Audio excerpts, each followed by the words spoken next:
നമുക്കറിയാം, നമ്മുടെ പൊതുവിദ്യാലയങ്ങൾ മികവിന്റെ കേന്ദ്രങ്ങളായി മാറിക്കൊണ്ടിരിക്കുകയാണ്.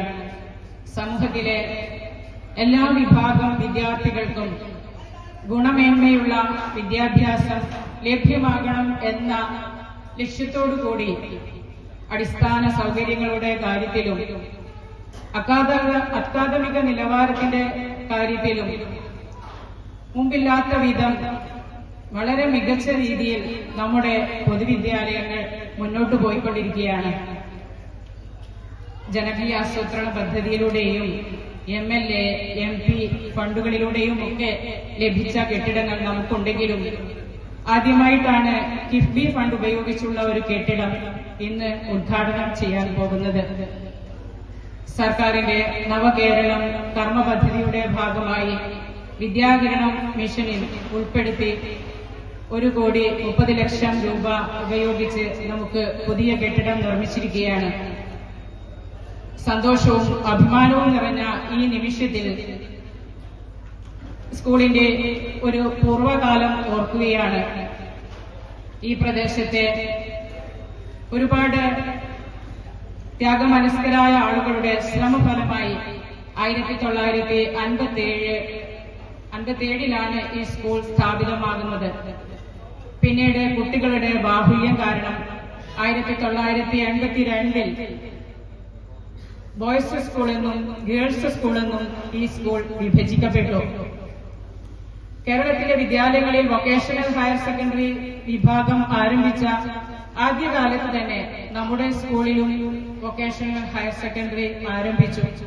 അതുകൊണ്ട് തന്നെ നമ്മുടെ പ്രീ ഡിഗ്രി വിദ്യാഭ്യാസം പൂർണ്ണമായും കോളേജുകളിൽ നിന്ന് മാറി സ്കൂളുകളിലെ ഹയർ സെക്കൻഡറി വിഭാഗം അനുവദിച്ചപ്പോൾ നമ്മുടെ സമീപത്തുള്ള സ്കൂളുകളിലെല്ലാം ഹയർ സെക്കൻഡറി വിഭാഗം ലഭിച്ചെങ്കിലും വൊക്കേഷണൽ ഹയർ സെക്കൻഡറി ഉള്ളതുകൊണ്ട് നമുക്ക് ഹയർ സെക്കൻഡറി അനുവദിക്കപ്പെട്ടില്ല. കാരണം നമ്മൾ പല വേദികളിലും നമ്മൾ ആ ആവശ്യം ഉന്നയിച്ചിട്ടുള്ളതാണ്. അപ്പോൾ നമ്മൾ ആദ്യം തന്നെ ഹയർ സെക്കൻഡറി ആയി കഴിഞ്ഞുവെന്ന് ആണ് നമുക്ക് ലഭിച്ചിട്ടുള്ള മറുപടി. പക്ഷെ നമുക്കറിയാം സമൂഹത്തിലെ സ്ഥിതി. വൊക്കേഷണൽ ഹയർ സെക്കൻഡറിക്ക് ഒരുപാട് ഗുണങ്ങളുണ്ടെങ്കിലും തൊഴിൽ മേഖലകളിലും അല്ലാതെയൊക്കെ കുട്ടികൾക്ക് അനേക സാധ്യതകൾ ഉണ്ടെങ്കിലും സമൂഹം എപ്പോഴും സെക്കൻഡറി അല്ലെങ്കിൽ HSC വിഭാഗത്തിൽ അഡ്മിഷൻ കിട്ടിയിട്ടില്ലെങ്കിൽ മാത്രമാണ് വൊക്കേഷണൽ ഹയർ സെക്കൻഡറി തെരഞ്ഞെടുക്കുന്നത്. അതുകൊണ്ട് തന്നെ സെക്കൻഡറി അഡ്മിഷൻ കാലത്ത് നമ്മുടെ കുട്ടികൾ ഒരു പ്രയാസം അനുഭവിക്കുന്നു. കാരണം ഹയർ സെക്കൻഡറിയിൽ അഡ്മിഷന് പോകുമ്പോൾ നമുക്കറിയാം, കുട്ടികൾ പഠിക്കുന്ന വിദ്യാലയത്തിലെ തന്നെ ഹയർ സെക്കൻഡറി ഉണ്ടെങ്കിൽ അതിനവർക്ക് വെയിറ്റേജ് കിട്ടുന്നു.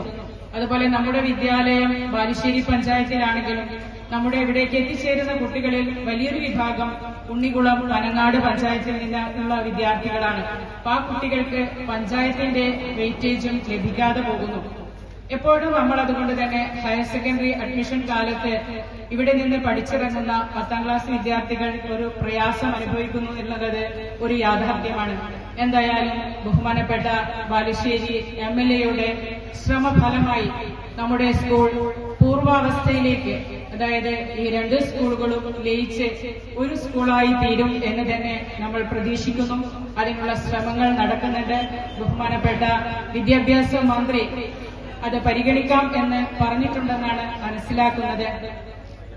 അങ്ങനെയുള്ള ഒരു പുതിയ അധ്യയന വർഷം പ്രതീക്ഷിച്ചുകൊണ്ട് സ്വാഗത ഭാഷകന് ഇനിയൊരു അവസരം ഇല്ല എന്നുള്ളതുകൊണ്ട്, ഇങ്ങനെയൊക്കെ ആണെങ്കിലും നമ്മുടെ സ്കൂളിൽ നിന്ന് അഭിമുഖീകരിക്കുന്ന ചില പ്രയാസങ്ങൾ ബഹുമാനപ്പെട്ട MLA ഉൾപ്പെടുന്ന ജനപ്രതിനിധികൾ വേദിയിലിരിക്കുമ്പോൾ ഒരു നിവേദനമായി അല്ലെങ്കിൽ ഒരു അഭ്യർത്ഥനയായി അറിയിക്കാൻ ഞാൻ ആഗ്രഹിക്കുകയാണ്. കാരണം ഇത്രയും വലിയൊരു സ്ഥാപനമാണെങ്കിലും നമുക്ക് ഒരു സ്റ്റേജ് ഇല്ല എന്നുള്ളത് ഒരു പരിമിതി തന്നെയാണ്. ഇപ്പോൾ നമ്മൾ ഇരിക്കുന്ന ഈ സ്ഥലത്ത് മുൻപൊരു സ്റ്റേജ് ഉണ്ടായിരുന്നു. പുറകിലെ ഒരു കെട്ടിടത്തിന്റെ നിർമ്മാണ സമയത്ത് അത് ഭാഗികമായി പൊളിച്ചു. പിന്നീട് അത് പുനർനിർമ്മിക്കപ്പെട്ടില്ല. അതൊരു പ്രയാസകരമായിട്ട് ഇന്നും ഞങ്ങൾ അനുഭവിക്കുന്നു. അതുപോലെ തന്നെ സ്കൂളിന്റെ മുറ്റം മഴ പെയ്താൽ കുട്ടികൾക്ക് ഇറങ്ങാൻ കഴിയാത്ത വിധം ചളി നിറയുന്ന ഒരവസ്ഥയിലാണുള്ളത്.